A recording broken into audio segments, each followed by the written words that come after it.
Finally day one has been completed और Indian cricket team ने यहां पर वो कर दिखाया जो कि वो करते हुए जाने जाते हैं। देखो, ऑन अ सीरियस नोट, हमें कोई मसला नहीं है इंडिया से, लेकिन इतना जुल्म क्यों करते हो भाई तुम? इतना जुल्म क्यों करते हो? ये कोई तरीका है? ये कुछ मतलब बात बनती है? बंदा अपने दिमाग से थोड़ा सोचता है कि भाई बेचारे अफगानिस्तान वाले हमारे घर पे आए हैं, तुमने पकड़ के उनको निचोड़ दिया, 368 बना दिया तुमने पहले दिन के ऊपर। वो क्या मर जाए कूद के? उनके लिए कुछ छोड़ो, दुनिया की सेकंड बेस्ट बॉलिंग लाइनअप है वो अफगानिस्तान वाले, कोई आम चीज नहीं है। अगर आप उनके बॉलर्स के यहां पर भैंस की टांग, केएल राहुल ये मारा सेंचुरी, शुभमन गिल ये मारा सेंचुरी, सही सुदर्शन ये मारा 81। अफगानिस्तान वाले बेचारे सोच रहे होंगे कि भाई हमारे साथ कोई टेस्ट सीरीज नहीं खेलता, चलो कोई खेलता है तो हम भाग के चले जाते हैं इंडिया के अंदर। इंडिया हमें इस तरह मारते हैं कि पहले दिन के ऊपर 368 का पहाड़ खड़ा कर देते हैं। खैर, ये तो शुक्र है, मैं अफगानिस्तान को इतना बोलना चाहूंगा कि बेटा शुक्र अदा करो कि तुम लोग हो। अगर यहीं पर इंडिया में ऑस्ट्रेलिया चला जाता, इंग्लैंड चला जाता, तो ये इंडिया की जो टीम अभी इन लोगों ने पाल रखी है, जो इन लोगों ने ये टीम के अंदर इतने बड़े बड़े धुरंधर भर रखे हैं, ये आम लोग हैं? ये सेंचुरी पे सेंचुरी मारने वाले लोग हैं, ये किसी को छोड़ेंगे नहीं। और खासतौर पे मैं तो शुक्र अदा कर रहा हूं कि वैभव सूर्यवंशी को नहीं डाला इसके अंदर। खैर, T20 का स्क्वाड आया, उसके बारे में इसके बाद वाली वीडियो में बात करेंगे। लेकिन यहां पर इंडिया का पहले दिन की जरा डिटेल में बात करते हैं। लेकिन अभी तक आप लोगों ने चैनल सब्सक्राइब नहीं किया तो सब्सक्राइब करो, सब्सक्राइब करते बेल आइकन दबाओ। आज इंडिया ने पहले बैटिंग करी, यशस्वी जायसवाल ने 24 रन बनाए 32 बॉलों में, सलीम साफी ने उनको आउट कर दिया। ठीक है भाई, हमने बोला मामला कुछ तो ठंडा होगा। केएल राहुल उनके पार्टनर खड़े हुए थे, 165 बॉलों में 100 मार दिया, 164 बॉलों में कमाल की सेंचुरी मारी। और केएल राहुल ने हमेशा की तरह ये चीज प्रूव की कि भाई ओपनिंग करा लो, मिडिल ऑर्डर में खिला लो, लेट ऑर्डर में खिला लो, विकेट कीपिंग करा लो, कप्तानी करा लो, जो मर्जी करा लो, सब कुछ मैं करके दूंगा। वो बंदा आज इंडिया के लिए एक ऐसे पहाड़ बन चुका है जो कि दुनिया की कोई भी टीम चढ़ नहीं पा रही है। चाहे वो बंदा कुछ भी कर रहा हो, चाहे वो कप्तानी कर रहा हो, फील्डिंग कर रहा हो, वो बंदा विकेट कीपिंग कर रहा हो, वो सिर्फ एज अ बैट्समैन खेल रहा हो, एज एन ओपनर हो, एज एन मिडिल ऑर्डर, दुनिया का हर काम अगर कोई करना जानता है बॉलिंग के अलावा तो वो केएल राहुल। और केएल राहुल ने by the way bowling I don't know international में शायद नहीं की हुई, लेकिन वो बंदे को अगर तुम बॉलिंग करा दोगे, मुझे लग रहा है ये उसमें भी चल जाएगा, क्योंकि इसका हवा चलता है पूरी दुनिया के अंदर। अच्छा, केएल राहुल से जो है बड़ी मुश्किल से जान छुड़ाई, उसको आउट किया सही सुदर्शन, 81 मार गया। सही सुदर्शन 104 बॉलों में 81, स्ट्राइक रेट 70 का। और हमारे यहाँ बाबर आजम का स्ट्राइक रेट 47 का था जब वो ओडीआई के अंदर ऑस्ट्रेलिया के खिलाफ खेल रहा था, 47 का स्ट्राइक रेट। यहां पर 77 का स्ट्राइक रेट है अपने सही सुदर्शन भाई साहब का। 104 बॉलों में 81 रन किए हैं, 81। भाई मार मार के भूरता बिगाड़ दिया। ऐसी मैंने अपनी जिंदगी में ऐसी इनिंग नहीं देखी जो कि यहां पर सही सुदर्शन ने के मतलब देखी हुई है, लेकिन अफगानिस्तान जैसी बॉलिंग लाइनअप के खिलाफ, जो कि दुनिया की one of the best bowling lineup है, क्या क्या बॉलर है वो भी आप लोग को बताता हूं। अच्छा, उससे जान छुड़ाई शुभमन गिल आ गया। शुभमन गिल ने यहां पर 103 रन मारे, 103 रन 143 बॉलों में, और 137 बॉलों में मेरे ख्याल से अपनी सेंचुरी कंप्लीट की 72 के स्ट्राइक रेट से। यार, ये इंडिया वालों ने जो पहले दिन के ऊपर बवाल काटा है अफगानिस्तान का, वो खुद परेशान है कि भाई ये हमें इज्जत दे रहे हैं, हमारी बेइज्जती कर रहे हैं। इतना कोई मारता है तो जी हाँ मारते हैं, इंडिया वाले मारते, सच में मारते हैं, ये चीज हमें दिख गई है। यहाँ पर बहुत ही कमाल और लाजवाब किस्म की बारी खेली भाई शुभमन गिल ने, उसके लिए तो खड़े होकर तालियां बजानी चाहिए। कैप्टन इनिंग खेली है शुभमन गिल ने।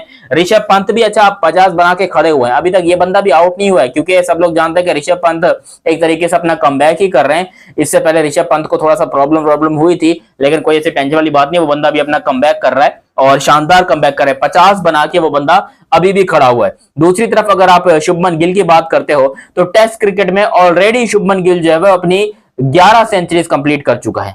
11 मैचेस कितने खेले शुभमन गिल ने? सिर्फ 41 मैचेस के अंदर 11 उसकी ऑलरेडी सेंचुरीज हो चुकी हैं, और एक डबल सेंचुरी भी है। इवन डबल सेंचुरी तो इस बंदे की ओडीआई क्रिकेट में भी है। तो ये बंदा इंडिया के कप्तानों में सबसे महान कप्तान बनने वाला है, इसमें कोई सबसे महान तो मतलब धोनी से बड़ा मैं नहीं मान रहा इसको भाई, लेकिन जो भी हो कप्तानों में शानदार कप्तान है। और आज कैप्टन इनिंग खेल के गया शुभमन गिल, तो ये शुभमन गिल प्रूव कर रहे हैं कि भाई ये इसका फॉर्मेट है और शुभमन गिल इस फॉर्मेट को ओन करता है। किसी और की मजाल भी नहीं है कि शुभमन गिल की इस कप्तानी के ऊपर या शुभमन गिल की इस जगह पोजीशन के ऊपर कोई बंदा, हाँ जहां तक बात है ओडीआई की या फिर T20 की, वहां पर मुझे लगता है कि रोहित शर्मा ज्यादा बड़े जो है वो कप्तान भी हैं, ज्यादा बड़े सुपरस्टार भी हैं और ज्यादा बड़े खिलाड़ी भी हैं। लेकिन टेस्ट क्रिकेट में शुभमन गिल इस टाइम पे इंडिया के ग्रेट चल रहे हैं और अगले 10 साल तक ये बंदा कप्तान रहेगा। लिख के ले लो। इंडिया के हमने हमेशा देखा कि धोनी लंबे अरसे तक कप्तान रहे, रोहित शर्मा लंबे अरसे तक रहे, विराट कोहली लंबे अरसे तक रहे, ये तो बीच में सूर्य कुमार यादव आए सिर्फ 2 साल के लिए। लेकिन इंडिया बाय द वे जिस भी कप्तान को लाता है वो कप्तान उनका बहुत लंबे अरसे के लिए रहता है। और आज यहाँ पर बहुत लंबे अरसे तक के लिए रहे हैं शुभमन गिल और रहेंगे, ये लिख के ले लो। अभी इनको आज दूसरा ही साल है या 1 साल कंप्लीट हुआ है कप्तानी को, क्योंकि याद है लास्ट ईयर आईपीएल के बाद शुभमन गिल को कप्तानी दी गई थी जब इंग्लैंड वाली सीरीज थी, 5 टेस्ट मैचेस में इन्होंने कप्तानी की थी और वो सीरीज ड्रॉ हुई थी। 2 मैचेस इंडिया ने जीते थे, 2 इंग्लैंड ने जीते थे, 1 मैच जो है वो ड्रॉ हुआ था। तो वो पूरी की पूरी सीरीज तरीके से ड्रॉ हुई थी, उसमें कमाल की कप्तानी की थी शुभमन गिल ने। आज यहां पर भी शुभमन गिल बहुत ही लाजवाब किस्म की कप्तानी करते हुए 143 बॉलों में 100 और 103 रन बनाकर खड़े हुए हैं। और इनिंग अभी खत्म, इनिंग मतलब आज का पहला दिन जो है वो खत्म हो चुका है।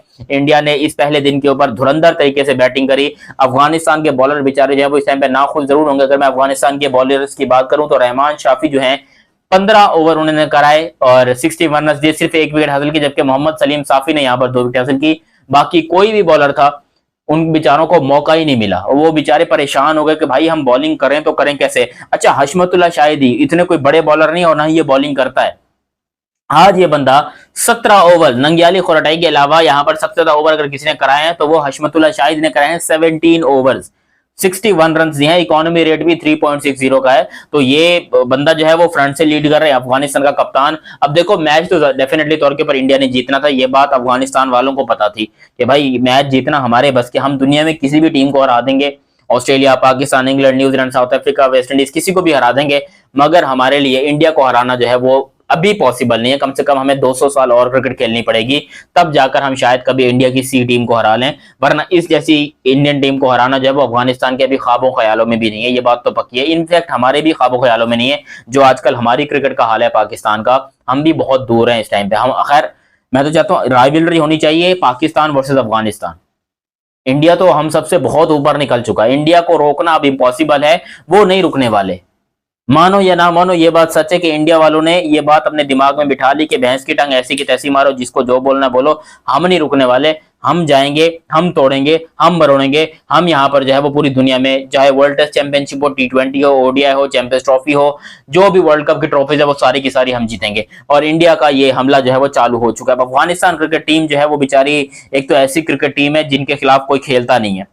दुनिया के तमाम ही क्रिकेट बोर्ड्स जो है वो मना करते हैं कि भैया हमें नहीं खेलना, हम नहीं खेलना चाहते हैं। मतलब वो अलग ही उनके चल रहा होता है लेवल, ठीक है, लेकिन उनका पंगे होता है ना अफगानिस्तान के खिलाफ। लेकिन यहाँ पर इंडिया क्योंकि अफगानिस्तान का भाई है, अफगानिस्तान को अपने साथ लेके चलता है, अफगानिस्तान को कंधे पे हाथ रख के चलता है और अफगानिस्तान का हमेशा साथ देता है, आज भी साथ दे रहा है। वो अलग बात है कि इससे अफगानिस्तान का कोई खास फायदा तो नहीं, नुकसान जरूर है, क्योंकि अफगानिस्तान हार रहा है। अफगानिस्तान के बस की नहीं है जीतना। अफगानिस्तान अच्छी टीम है, डिसेंट टीम है, लेकिन अभी इतनी बड़ी नहीं हुई कि वो इंडिया को हरा सके। मैं ये बीसीसीआई से गुजारिश करता हूं, क्योंकि ICC equals to BCCI, BCCI equals to ICC, कि भैया जी पाकिस्तान अफगानिस्तान की टेस्ट सीरीज करवाओ, 3 टेस्ट मैचेस की, प्लीज प्लीज आपके पांव पड़ते हैं कि भाई एक पाकिस्तान अफगानिस्तान की सीरीज करा दो। हमें पता चल जाएगा कि भाई ओडीआई और T20 में तो वो हमें हरा चुके हैं, क्या टेस्ट में वो हमसे जीत सकते हैं। आप लोग अपनी राय कमेंट सेक्शन में दीजिएगा। अभी तक आप लोगों ने चैनल सब्सक्राइब नहीं किया तो सब्सक्राइब कीजिए, बेल आइकन दबाइए। मिलते हैं बहुत ही जल्द अगली वीडियो में, तब तक के लिए आप मुझे दीजिए इजाजत। अल्लाह हाफिज एंड लव यू हो गया, बाय बाय।